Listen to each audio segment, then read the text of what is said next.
جی برادر. السلام علیکم ڈاکٹر ذاکر نائک صاحب.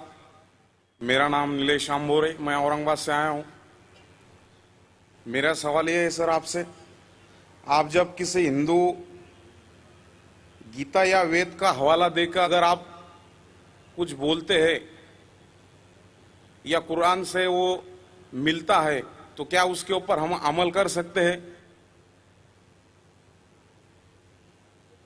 بھائی صاحب کا سوال ہے کہ جب میں گیتا کا حوالہ دیتا ہوں, وید کا حوالہ دیتا ہوں, دوسری مذہبی کتابوں کا حوالہ دیتا ہوں, جب وہ قرآن سے ملتی ہے تو کیا ہم اس کے اوپر عمل کر سکتے؟ قرآن کی بات یا وید کی بات کریں یا گیتا کی بات؟ گیتا یا وید کی. گیتا یا وید. تو اگر جو چیز وید اور گیتا میں لکھی ہے اور جو قرآن سے ملتی ہے, کیا ہم ان پہ عمل کر سکتے ہیں؟ میرا کہنا یہ ہے کہ قرآن کو کہا گیا فرقان.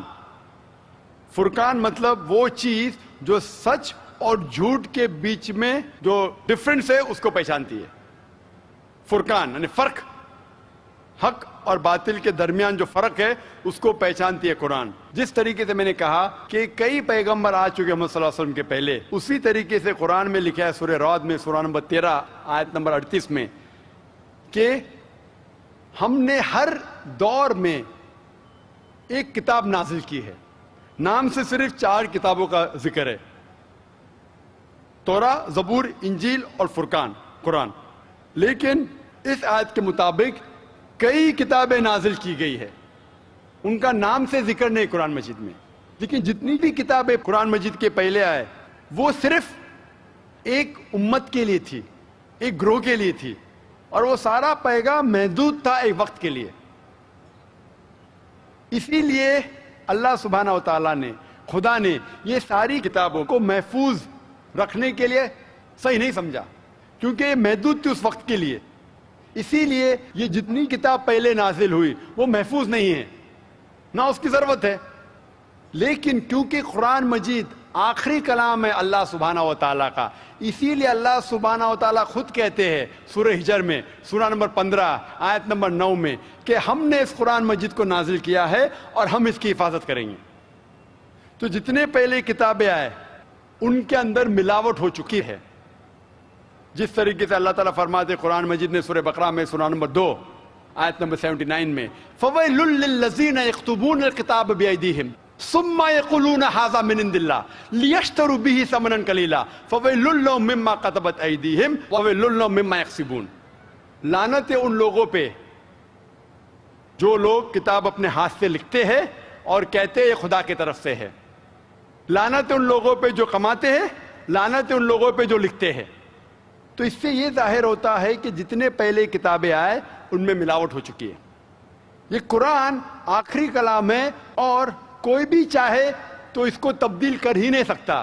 خدا خود, اللہ سبحانہ وتعالیٰ خود اس کی حفاظت کریں گے.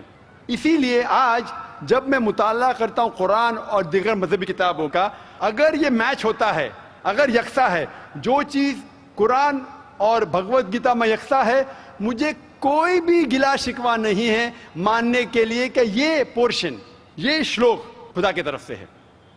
لیکن اگر قرآن سے نہیں ملتا ہے تو میں کہوں گا کہ ہو سکتا ہے, ہو سکتا نہیں. لیکن قرآن کے خلاف ہے تو میں کہہ سکتا ہوں کہ یہ خدا کا کلام ہے نہیں.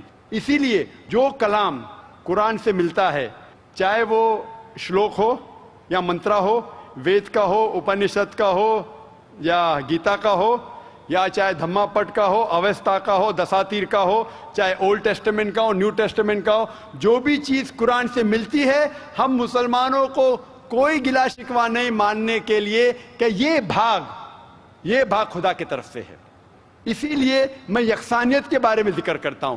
تو آپ کے لیے بھی میں کہتا ہوں کہ جو اختلاف کی باتیں اسے چھوڑ دو, جو یکسانیت کی باتیں ہیں, جو آپ کے کتاب میں لکھا ہے, ویدا میں لکھا ہے, پرانا میں لکھا ہے کہ آخری پیغمبر محمد صلی اللہ علیہ وسلم میں, تو آپ کے لیے فرض ہے کہ آپ بھی اس آخری پیغمبر میں مانیں.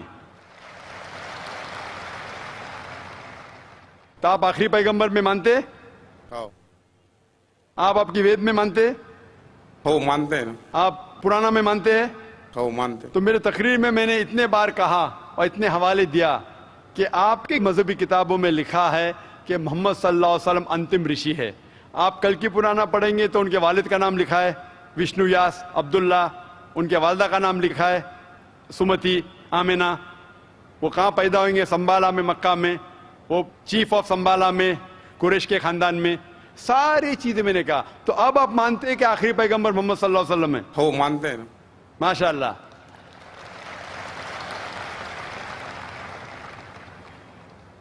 تو آپ مانتے ہیں کہ خدا ایک ہے؟ ہو بالکل. آپ مانتے ہیں خدا کی کوئی بھی پرتیما نہیں ہے بے شک. اور صرف خدا کی عبادت کرنا چاہیے؟ صحیح. تو آپ یہ مانتے ہیں کہ خدا ایک ہے اور محمد صلی اللہ علیہ وسلم آخری پیغمبر ہے؟ ہو.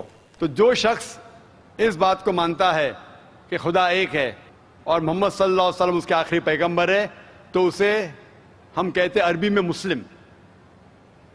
یعنی وہ شخص جو امن حاصل کرتا ہے اپنے خواہش اللہ کے احکامات کے مطابق. تو آپ مانتے اللہ ایک ہے اور محمد صلی اللہ علیہ وسلم آخری پیغمبر ہے؟ ہو مانتے. تو آپ چاہتے کہ اسلام قبول کرے؟ لا الہ الا اللہ محمد رسول اللہ. ماشاء اللہ، ماشاء اللہ، ماشاء اللہ، سبحان اللہ. آپ سے زبان سے کہہ دیے کہ اللہ ایک ہے، اس کے علاوہ کوئی معبود نہیں عبادت کے لائق، اور محمد صلی اللہ علیہ وسلم آخری پیغمبر، آپ مسلمان ہیں.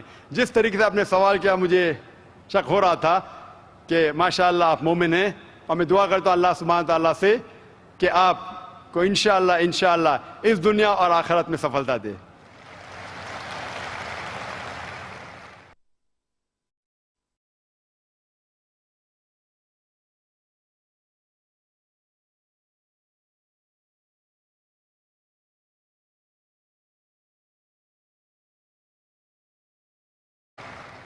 تو آپ آخری پیغمبر میں مانتے؟ ہو. آپ کی وید میں مانتے؟ ہو مانتے ہیں نا. آپ پرانا میں مانتے ہیں؟ ہو مانتے. تو میرے تقریر میں نے اتنے بار کہا اور اتنے حوالے دیا کہ آپ کی مذہبی کتابوں میں لکھا ہے کہ محمد صلی اللہ علیہ وسلم انتم رشی ہے. آپ کل کی پرانا پڑھیں گے تو ان کے والد کا نام لکھا ہے وشنو یاس عبداللہ، ان کے والدہ کا نام لکھا ہے سمتی آمینہ.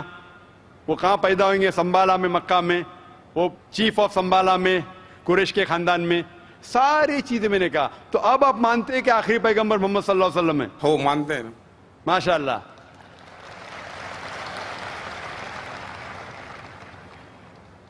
تو آپ مانتے ہیں کہ خدا ایک ہے؟ ہو بالکل. آپ مانتے ہیں خدا کی کوئی بھی پرتیما نہیں ہے بے شک. اور صرف خدا کی عبادت کرنا چاہیے؟ صحیح. تو آپ یہ مانتے ہیں کہ خدا ایک ہے اور محمد صلی اللہ علیہ وسلم آخری پیغمبر ہے؟ ہو. تو جو شخص اس بات کو مانتا ہے کہ خدا ایک ہے اور محمد صلی اللہ علیہ وسلم اس کے آخری پیغمبر ہے تو اسے ہم کہتے ہیں عربی میں مسلم. یعنی اس کو پہچانتی ہے قرآن. جس طریقے سے میں نے کہا کہ کئی پیغمبر آ چکے محمد صلی اللہ علیہ وسلم کے پہلے، اسی طریقے سے قرآن میں لکھا ہے سورہ رعد میں سورہ نمبر 13 آیت نمبر 38 میں کہ ہم نے ہر دور میں ایک کتاب نازل کی ہے. نام سے صرف 4 کتابوں کا ذکر ہے: توراہ، زبور، انجیل اور فرقان، قرآن. لیکن اس آیت کے مطابق کئی کتابیں نازل کی گئی ہے، ان کا نام سے ذکر نہیں قرآن مجید میں. لیکن جتنی بھی کتابیں قرآن مجید کے پہلے آئے وہ صرف ایک امت کے لیے تھی، ایک گروہ کے لیے تھی، اور وہ سارا پیغام محدود تھا ایک وقت کے لیے. اسی لیے اللہ سبحانہ و تعالیٰ نے، خدا نے یہ ساری کتابوں کو محفوظ رکھنے کے لیے صحیح نہیں سمجھا، کیونکہ یہ محدود تھی اس وقت کے لیے. اسی لیے یہ جتنی کتاب پہلے نازل ہوئی وہ محفوظ نہیں ہے، نہ اس کی ضرورت ہے. لیکن کیونکہ قرآن مجید آخری کلام ہے اللہ سبحانہ و تعالیٰ کا، اسی لیے اللہ سبحانہ و تعالیٰ خود کہتے ہیں سورہ ہجر میں سورہ نمبر 15. جی برادر. السلام علیکم. میں ڈاکٹر ذاکر نائک صاحب، میرا نام نیلیش آمبور ہے، میں اورنگ آباد سے آیا ہوں. میرا سوال یہ ہے سر آپ سے، آپ جب کسی ہندو گیتا یا وید کا حوالہ دے کر اگر آپ کچھ بولتے ہیں یا قرآن سے وہ ملتا ہے تو کیا اس کے اوپر ہم عمل کر سکتے ہیں؟ بھائی صاحب کا سوال ہے کہ جب میں گیتا کا حوالہ دیتا ہوں، وید کا حوالہ دیتا ہوں، دوسری مذہبی کتابوں کا حوالہ دیتا ہوں، جب وہ قرآن سے ملتی ہے تو کیا ہم اس کے اوپر عمل کر سکتے؟ قرآن کی بات یا وید کی بات کریں یا گیتا کی بات؟ گیتا یا وید کی؟ گیتا یا وید. تو اگر جو چیز وید اور گیتا میں لکھی ہے اور جو قرآن سے ملتی ہے کیا ہم ان پہ عمل کر سکتے ہیں؟ میرا کہنا یہ ہے کہ قرآن کو کہا گیا فرقان. فرقان مطلب وہ چیز جو سچ اور جھوٹ کے بیچ میں جو ڈفرنس ہے اس کو پہچانتی ہے. فرقان یعنی فرق، حق اور باطل کے درمیان جو فرق ہے ماننے کے لیے کہ یہ پورشن، یہ شلوک خدا کی طرف سے ہے. لیکن اگر قرآن سے نہیں ملتا ہے تو میں کہوں گا کہ ہو سکتا ہے، ہو سکتا نہیں. لیکن قرآن کے خلاف ہے تو میں کہہ سکتا ہوں کہ یہ خدا کا کلام ہے نہیں. اسی لیے جو کلام قرآن سے ملتا ہے، چاہے وہ شلوک ہو یا منترا ہو، وید کا ہو، اپنشد کا ہو یا گیتا کا ہو، یا چاہے دھما پٹ کا ہو، اوستا کا ہو، دساتیر کا ہو، چاہے اولڈ ٹیسٹمنٹ کا ہو، نیو ٹیسٹمنٹ کا ہو، جو بھی چیز قرآن سے ملتی ہے ہم مسلمانوں کو کوئی گلا شکوہ نہیں ماننے کے لیے کہ یہ بھاگ خدا کی طرف سے ہے. اسی لیے میں یکسانیت کے بارے میں ذکر کرتا ہوں. تو آپ کے لیے بھی میں کہتا ہوں کہ جو اختلاف کی باتیں اسے چھوڑ دو. جو یکسانیت کی باتیں ہیں، جو آپ کے کتاب میں لکھا ہے، ویدا میں لکھا ہے، پرانا میں لکھا ہے کہ آخری پیغمبر محمد صلی اللہ علیہ وسلم میں، تو آپ کے لیے فرض ہے کہ آپ بھی اس آخری پیغمبر میں مانیں. 15 آیت نمبر 9 میں کہ ہم نے اس قرآن مجید کو نازل کیا ہے اور ہم اس کی حفاظت کریں گے.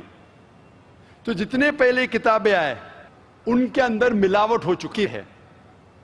جس طریقے سے اللہ تعالیٰ فرماتے قرآن مجید نے سورہ بقرہ میں سورہ نمبر 2 آیت نمبر 79 میں فَوَيْلٌ لِّلَّذِينَ يَكْتُبُونَ الْكِتَابَ بِأَيْدِيهِمْ ثُمَّ يَقُولُونَ هَٰذَا مِنْ عِندِ اللَّهِ لِيَشْتَرُوا بِهِ ثَمَنًا قَلِيلًا فَوَيْلٌ لَّهُم مِّمَّا كَتَبَتْ أَيْدِيهِمْ وَوَيْلٌ لَّهُم مِّمَّا يَكْسِبُونَ. لعنت ہے ان لوگوں پہ جو لوگ کتاب اپنے ہاتھ سے لکھتے ہیں اور کہتے ہیں یہ خدا کی طرف سے ہے.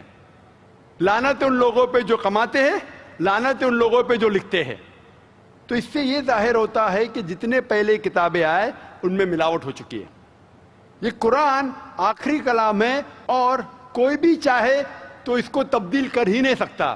خدا خود، اللہ سبحانہ و تعالیٰ خود اس کی حفاظت کریں گے.